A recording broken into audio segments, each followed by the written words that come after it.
Elles sont claires déjà. Elles sont déjà très claires. Après, tout dépendra des possibilités, des enjeux financiers. Aujourd'hui, on passe devant la DNCG. Il y a ça aussi à prendre en compte. Quels moyens financiers aura-t-on pour pouvoir recruter? Aujourd'hui, l'objectif est clair, c'est recruter de la vitesse. Voilà, il manque de vitesse dans cet effectif-là. Pas forcément 10 joueurs, mais déjà un, ça serait déjà très bien.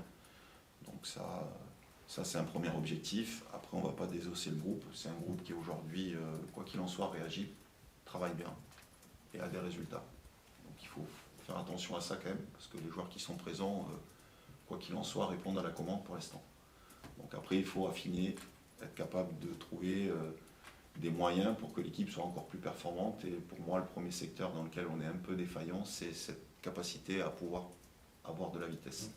Voilà, quand on a un avant-centre comme Alex, qui est très performant de haut jeu, qui cale tous les ballons, si autour de lui il y a de la vitesse, ça peut faire mal. C'est un peu ces profils-là qu'on recherche, capables de biper à plus de 34 km/h.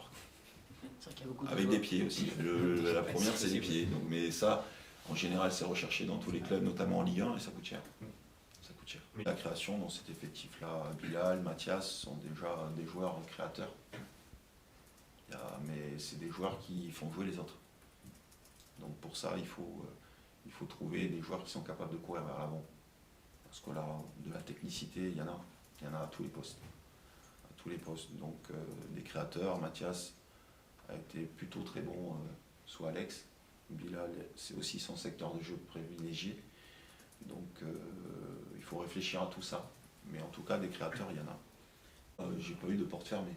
Voilà. Maintenant, avoir les opportunités. Ça peut être quelqu'un qui est en manque de temps de jeu, ça peut être quelqu'un qui plutôt performe dans un championnat d'en dessous pour avoir un projet supérieur. Il y a plusieurs probabilités.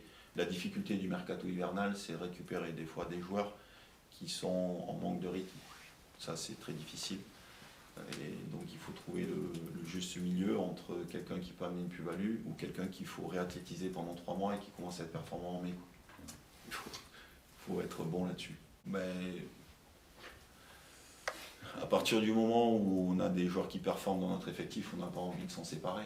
Maintenant, le milieu, je le connais mieux que vous. Et forcément, peut-être qu'il y aura beaucoup de sollicitations.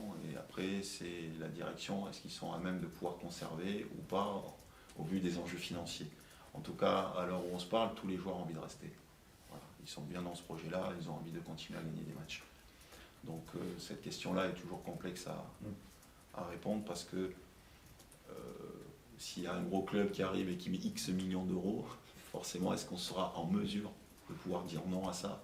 J'ai pas la réponse. C'est ce qui est arrivé l'été dernier, avec 2 joueurs, Tidiam et Alex. Tout à fait, et pourtant ils sont restés.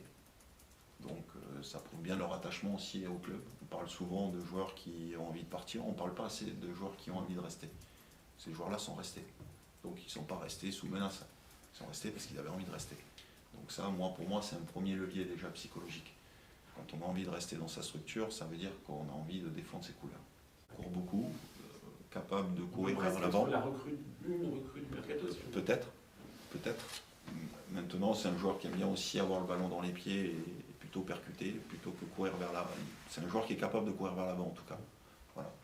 Maintenant, il faut aussi ancrer les choses et faire en sorte que ce joueur-là il soit mis en place au bon moment.